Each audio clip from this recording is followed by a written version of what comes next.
যে সূরা ফাতিহা না পড়লে সালাত হবে। আরে সালাত হবে না কারা কারা বলেছেন এটা বলেন না কেন?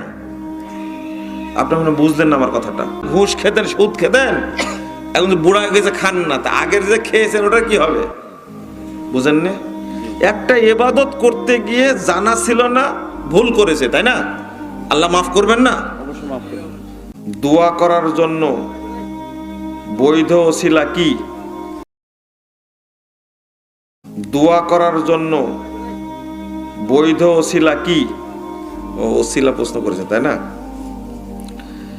দোয়া করার জন্য তিনটা ওসিলা। এক নম্বর, আল্লাহর নামগুলো দিয়ে ওসিলা করবেন, ঠিক আছে? আল্লাহ তোমার নাম রহমান, তোমার নামের ওসিলায় আমাকে রহমত দান করো। কথা বুঝতে পারলেন? এভাবে বলবেন, ওয়ালিল্লাহিল আসমাউল হুসনা ফাদউহু বিহা, আল্লাহ নিজেই বলছেন। দুই নম্বর হলো সৎ আমলের মাধ্যমে কি চাইবেন? ওসিলা। আপনি নিজের আমলটাকে লক্ষ্য করবেন, সাদকা লক্ষ্য করবেন, মনে করে আল্লাহ বলবেন, আল্লাহ তুমি এই সাদকার ওসিলায় আমার এই বিপদটাকে দূর করে দাও। বুঝতে পারলেন? এটা হলো ওসিলা। তিন নম্বরটা হলো সৎ ব্যক্তি, তার কাছে গিয়ে বলবেন, জীবিত সৎ ব্যক্তি তার কাছে গিয়ে বলবেন যে আমার ছেলেটা অসুস্থ, একটু দোয়া করবেন। কথা বোঝা গেছে? কবর, মাজার, ওরুস, পীর এসব জায়গায় মানত করার বিধান কি? শিরক, শিরক। কথা বোঝা গেছে? এগুলোতে মানত করা যাবে না। মানত করবেন আল্লাহর জন্য। কার জন্য? আল্লাহর জন্য। আল্লাহর ঘরে বা মাদ্রাসা মসজিদে দিবেন। কবরে, মাজারে, পীরের দরগায় মানত করাটা হারাম, শিরক।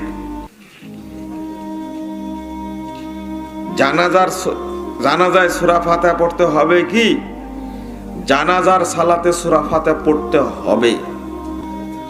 সূরা ফাতিহা না পড়লে জানাজা হবে না, সোজা কথা।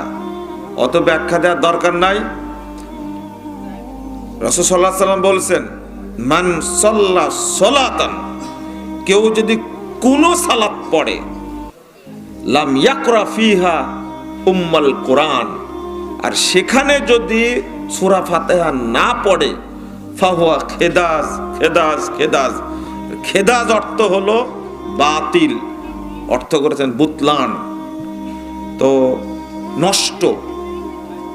বোঝা গেছে? জানাজার সালাতে সূরা ফাতিহা পড়তে হবে, এইটা রুকুন। সূরা ফাতিহার নামই সালাত, এটা কি জানেন? আল্লাহ নাম রাখছেন সূরা ফাতিহার নাম কি? সালাত। কি? কসমতুস সালাতা বাইনি ওয়া বাইনা আবদি নিসফাইন, আমি সালাতকে দুই ভাগে ভাগ করেছি, অর্থাৎ সূরা ফাতিহা। এই সূরা ফাতিহা ছাড়া কোনো সালাত হবে না, কোনো সালাতে হবে না। মনে থাকবে? কেউ কেউ বলছে জানাজা তো আর সালাত না, এটা দোয়া। কি বলছে? দোয়া। সি সি সি সি। আল্লাহ সালাত বলছেন, রাসূল সাল্লাল্লাহু আলাইহি ওয়াসাল্লাম সালাত বলছেন, আমরা সালাত বললে কি সমস্যা? আচ্ছা, দোয়াই যদি হয়, যে সূরা ফাতিহা কি দোয়া না? আফজালুয যিকরি লা ইলাহা ইল্লাল্লাহ, তারপর কি? আফজালুদ দোয়া আলহামদুলিল্লাহ। তা আলহামদুলিল্লাহ সূরার চেয়ে বড় দোয়ার কি আছে? এই দোয়ার মধ্যে দুইটা কথা আছে, ইয়্যাকা না'বুদু ওয়া ইয়্যাকা নাস্তাইন, ইহদিনাস সিরাতাল মুস্তাকিম। এর চেয়ে বড় দোয়ার কিছু নাই। সূরা ফাতিহা পড়লেন না আপনি জানাজা সালাতে, তো মৃত্যু ব্যক্তিকে, মুহাম্মদ বিন সালেহ আল উসাইমিন রাহিমাহুল্লাহ বলেছেন, মৃত্যু ব্যক্তির হকটা আদায় করলাম না জানাজা না পড়ার, সূরা ফাতিহা না পড়ার কারণে। সূরা ফাতিহা পড়তে হবে। গণক, জ্যোতিষী, কবিরাজ এরা অদৃশ্য গায়েবের কথা বলে, মানুষকে ধোঁকা দিচ্ছে। এই বিষয়ে আমাদের করণে বুঝিয়ে বলবেন। ধোঁকাবাজ, এরাই বড় ধোঁকাবাজ, এরা মিথ্যুক। রাসূল আল্লাহ রাব্বুল আলামিন বলেছে, ফাইন আতাতুমুহু হুম ইন্নাকুম লা মুশরিকুন, তোমরা যদি ভণ্ডদের ফলো করো, অনুসরণ করো, তোমরা মুশরিক হয়ে যাবে। খবরদার, এদের অনুসরণ করা যাবে না। বাংলাদেশের ভিতরে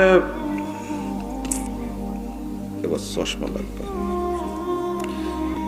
বেশির ভাগ মসজিদে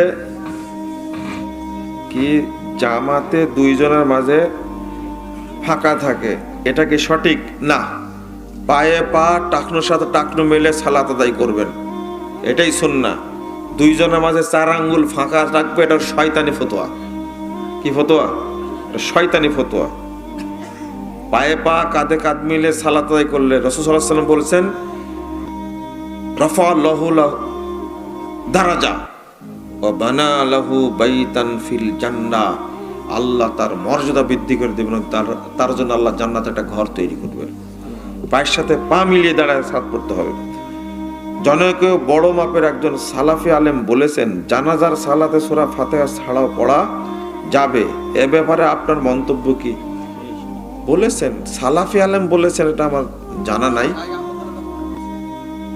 কি তাহলে দিচ্ছে সালাফি? তাহলে না, জানাজার সালাতে সূরা ফাতিহা পড়তে হবে, কথা বোঝা গেছে? আমরা হাদিস অনুসরণ করি, কথা বোঝা গেছে? কারো পেছানি অনুসরণ করি না, কথাটা মনে রাখবেন খুব ভালো করে। আমরা ওই যেদিকে বৃষ্টি হয় সেদিকে ছাতা ধরার লোক আমরা না, এটা কি জানেন? এতদিন এক শ্রেণীর মানুষ বলেছে 20 রাকাত তারাবি জায়েজ, এখন বলছে না জায়েজ। আহলে হাদিসরা কোনদিন বলেছে 20 রাকাত তারাবি জায়েজ? মসজিদে হারামে, মসজিদে মদিনায়, কেউ নববীতে 20 রাকাত ছিল, এখন আছে? 1100 বছর যাবত চালু ছিল, কোনদিন আহলে হাদিসরা জায়েজ বলেছে? কিন্তু যারা জায়েজ বলেছিল এখন কি হয়েছে? এখন তো হয় কয় রাকাত?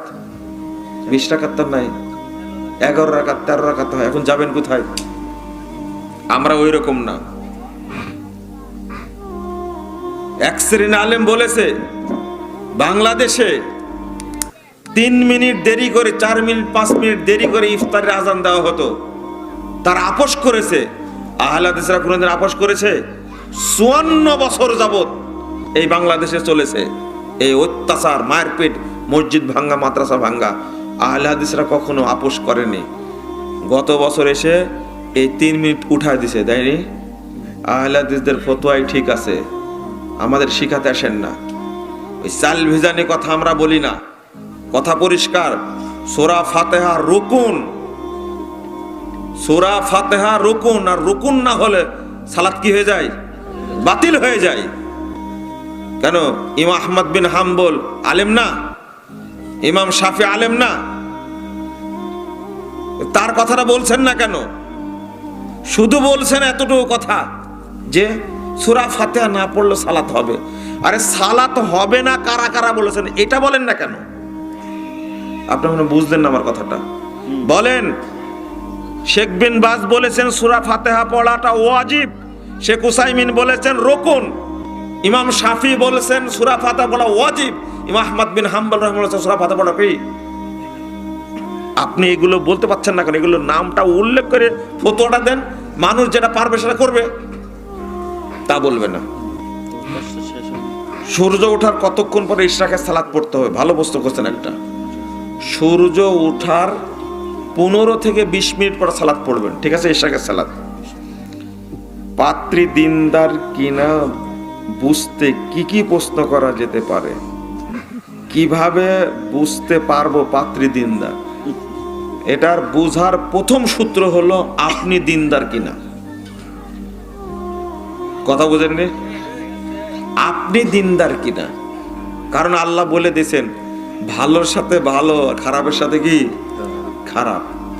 ব্যতিক্রম হতে পারে, কোনো পাপ করেছিলেন আপনি জানেন না।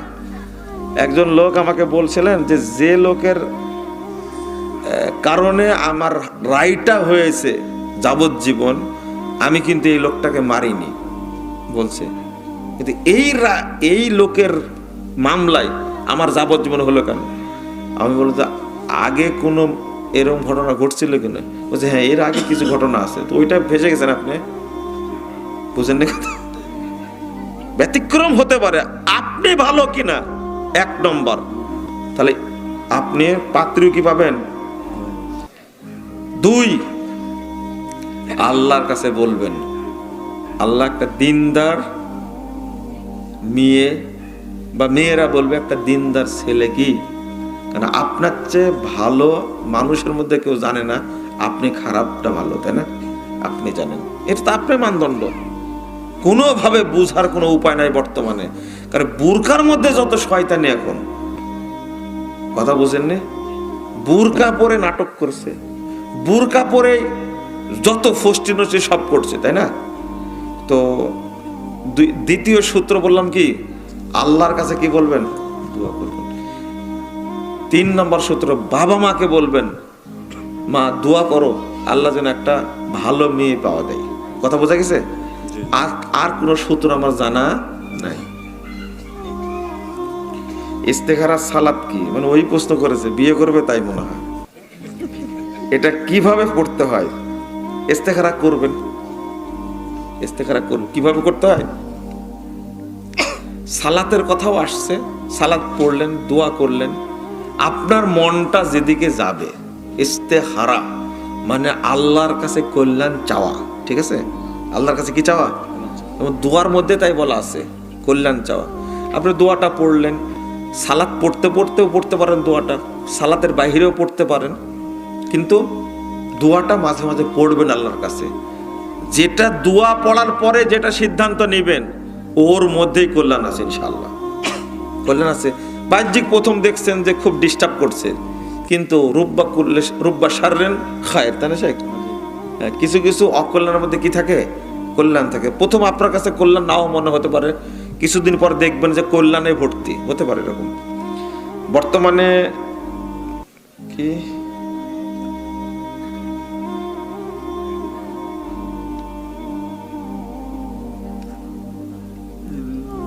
এটা কি লেখছে সেখান থেকে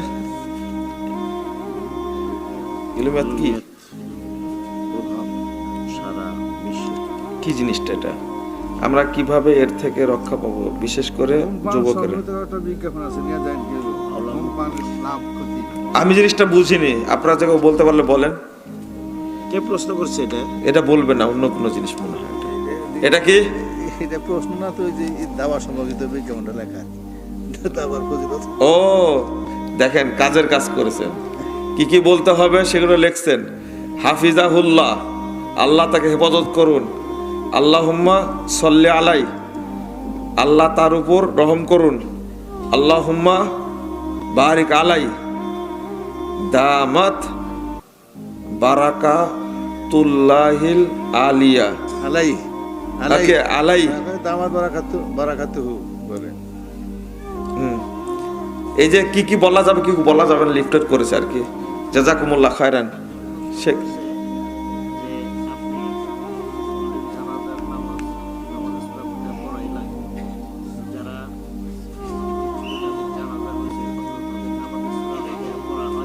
জি, যারা এই প্রশ্ন করেছে তাদেরকে আর একটা প্রশ্ন করবেন আপনি আগে। সে ইনি প্রশ্ন করেছেন জানেন, যারা মারা গেছে জানাজা হয়নি তাদের কি করবেন, বুঝেননি? তা আমি তাদেরকে বলছি যে এতদিন তো বিড়ি খেতেন, এখন খাওয়া ছেড়ে দিয়েছেন, আগের বিড়ি খাওয়ার কি হবে?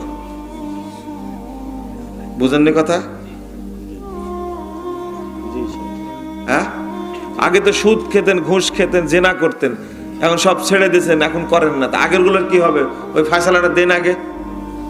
এটা তো ভালো কাজ করেছে, কিন্তু না জানার কারণে কি হয়েছে? আর বলেন যে আমি না জেনে জেনা করেছি, জেনা হয়ে গেছে আমি জানতামই না, বলেন তো দেখি। আমি বিড়ি খেয়েছি 30 বছর, জানতামই না যে বিড়ি খেতে হয়। বুঝেননি কথা?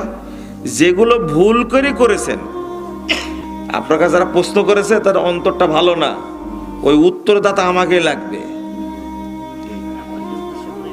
ঠিক আছে, আমাকে উদ্দেশ্য করে বলেছে।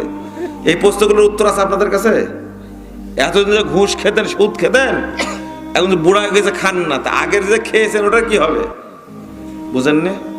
একটা ইবাদত করতে গিয়ে জানা ছিল না, ভুল করেছে, তাই না? আল্লাহ মাফ করবেন না? অবশ্যই মাফ করবেন। কিন্তু আপনি কিভাবে নিশ্চিত হলেন যে জেনা করেছে 30 বছর যাবত এখন ভালো হয়ে গেছি, জেনাটা মাফ হয়েছে? কোনো নিশ্চয়তা আছে? কিন্তু আমি নিশ্চয়তা দিচ্ছি, ইবাদতে ভুল হয়েছে, আল্লাহ তা কি করবেন? ক্ষমা করবেন। আপনার ক্ষমা হবে কি সেটা বলেন আগে। আমাকে প্রশ্ন করে ঠেকানোর জন্য আসেন না, আপনার খবর আছে। কিন্তু যেগুলো বললাম ওইগুলো আপনি চিন্তা করেন, যে বেড়ি খেয়েছে 30 বছর, এখন তো খাই না। যদি স্টপ করেন আপনি, আর ডাক্তার যদি জিজ্ঞেস করে আপনার কি ধূমপানের অভ্যাস ছিল, তাহলে খবর আছে। আপনি যদি ওই স্টকে মারা যান, আত্মহত্যা করলেন, জান এবার ফটো নিয়ে আসেন। আপনি কোনো উপায় নাই, ওই চিন্তাটা আগে করেন। আগে যে টাকুনের যে প্যান্ট পরতেন, এটা হারাম কাজ করেছেন, এটাকে ভুলে করেছেন আপনি? কোনোদিন ভুলে করেন না, জানি করেননি, করেছেন জেনেই টাকুনের যে প্যান্ট পরেছেন। একজন লোককে বলেছিলাম, দাড়ি রাখা কয়দিন হলো? যে 2 বছর হলো দাড়ি রাখা। বয়স কত? বয়স এখন 72 বছর। যে দীর্ঘ 70 বছর যে দাড়ি কাটেছেন, এটা কি মাফ হবে কিনা সে চিন্তা করেছেন? এটার ফজিলত কি হবে? বুঝছেন, এইভাবে তো কোনো ভাবিনি। ভাবছেন ঠিকই, আমাকে ঠেকানোর জন্য প্রশ্ন করেছেন। দোয়া পড়েন, শেখ দোয়া পড়ে দেন আপনি।